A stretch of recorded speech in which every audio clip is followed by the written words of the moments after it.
નમસ્કાર જામનગર, જય ગુરુદેવ. તો આજે ગુરુ પૂર્ણિમાના પવિત્ર અવસરે આપણે જાણીશું કે લોકોના જીવનમાં ગુરુનું સ્થાન કેટલું મહત્વનું છે. તે માટે અમે આવી ગયા છીએ બાલા હનુમાન મંદિરે. તો ચાલો જાણીએ. કારણ કે હું એક સમયે સિચ્યુએશન એવી હતી તો મને જે અહીંયા લાઈન લગીને પહોંચાડ્યા એવો મારા મિત્ર એને જ ગુરુ માનું છું.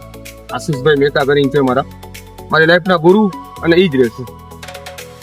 આશીષભાઈ મહેતા, આ વિડીયો જરૂરથી જોજો તમે.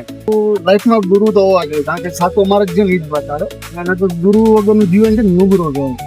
એ ક્યાંય આગળ કઈ સક્સેસ ન કરવું છે. તમને જીવનમાં ટૂંકમાં આગળ વધવા માટે કંઈક લાઈન દોરી છે કે ભાઈ આ રસ્તા ઉપર ચાલુ, આ રસ્તામાં આપણે ખોટા રસ્તા ઉપર મહેનત કરો કે કંઈક કરો તો શું થશે? અપર લો યોગ્ય માર્ગ બતાવવા માટે ગુરુ લાઈફમાં ઇમ્પોર્ટન્ટ છે. ગુરુ હોવા જ જોઈએ.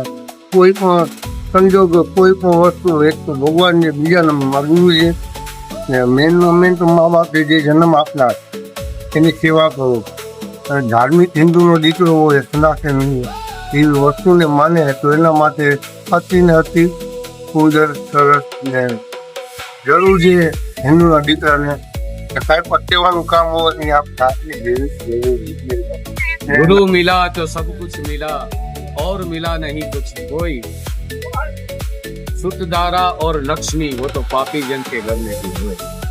गुरु ब्रह्मा गुरु विष्णु गुरु देव महेश्वरा गुरु साक्षात परिब्रह्मा तस्मै श्री गुरुदेवे नमः. आखिर गुरु नुस्खान मिने શું હોય?